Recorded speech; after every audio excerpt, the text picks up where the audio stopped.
After that grotesque invasion of my privacy, I'm almost tempted not to tell you that recently, the Senate killed GOP legislation to prohibit certain human-animal chimeras. In it, we read, the U.S. Senate on Thursday voted along party lines to kill a Republican amendment to a technological development bill aimed at banning experiments to create certain types of human-animal chimeras, which scientists use to further medical research over ethical concerns. This legislation was drafted by a Republican Senator, Mike Brown from Indiana. 48 Republicans voted to stop this gruesome practice, but were outvoted by 49 Democrats. Why would the Democrats be in favor of making human-animal hybrids? While most of the media is training the focus of the story onto the animals themselves, conjuring images of the island of Dr. Moreau. Other more sophisticated deflection tactics are centering the conversation on questions of biomedical ethics. For instance, in Principles of Biomedical Ethics by Childress and Beauchamp, they have a section on moral status in animals. They conclude that animals do not have the same moral status as humans. But the book was written in 1979, before chimeras became a thing. So a new raft of ethicists are asking, wouldn't humanizing animals lift their moral status, and doesn't this cause ethical dilemmas in experimenting on them? But this question, in and of itself, is a diversionary tactic, designed to shift attention away from why the chimeras are being made. We gain an insight into the second question when we see articles like this. Chinese military helped create humanized mice to test viruses, report.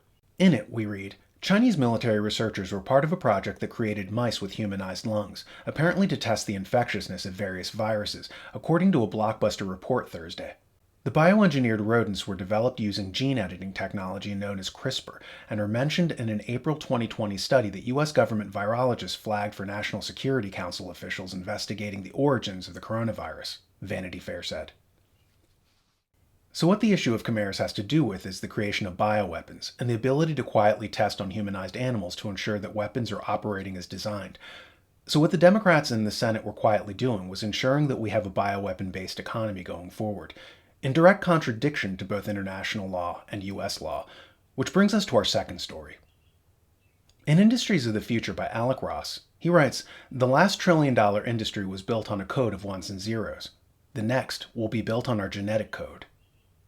In his book, he talks about the saturation of the information technology market and the rise of great new opportunities in life sciences. This, by the way, is why Bill Gates jumped from Microsoft and became a vaccine salesman. Noam Chomsky has noticed the same trend. If you looked at MIT in the 1950s, when I got there, it was surrounded by electronics-based high-tech firms like Raytheon and iTech, huge IT firms. You take a look at MIT today, take a look at the buildings. It's Novartis, Pfizer, and so on. The reason is completely obvious.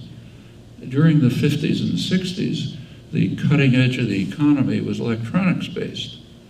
So the way to get the public to pay for it was to scream Russians and to get them to pay higher taxes for the Pentagon.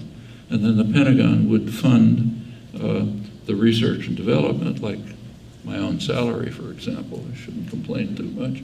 And and of course, so-called private industry was around there like vultures to pick up the products and the research and just market it. Well, since the 70s, the cutting edge of the economy has been moving towards being biology-based. What's basically happening is that the West is aging, and not just the West. China and Japan are aging as well. Harry Dent covers this in his book, The Demographic Cliff. Dent talks about how as a society gets older, buying patterns shift from consumer goods like houses, cars, and refrigerators to services like vacations or healthcare. 2020 marked the first year in human history when we had more retirees than babies being born. This has never happened before. Because of it, capitalism is shifting focus from making things to providing healthcare as the next big boom. This ramped up especially after the 2008 financial collapse, which saw subprime mortgages see trillions of dollars disappear from the economy. As a solution to recoup those losses, Wall Street came up with a new model: catastrophe bonds. See the BBC talking about them here. Catastrophe bonds are basically a bet against natural disasters, like hurricanes or earthquakes. Insurers issue the bonds, and investors get paid interest every year. At the end of the term, they get their money back. But if there is a catastrophe, then the insurers get to keep all the money to cover their losses, and the investors, lose everything. One of the newest forms of catastrophe bonds was the so-called pandemic bond, which was invented in 2017. Whereas normal bonds were trading at 1% to sometimes even 0%, pandemic bonds were offering 8% returns to pension funds. Where else could you get such a sweet deal? So the working class saw their savings invested by police pension funds, firefighter pension funds, teachers union pension funds, and so forth. The only problem was that if a pandemic was announced, the bank got to keep all that money. In 2018, just a year after pandemic bonds were invented, the World Bank joined forces with the World Health Organization, as you can see from this article. The World Health Organization and World Bank joined forces to strengthen global health security.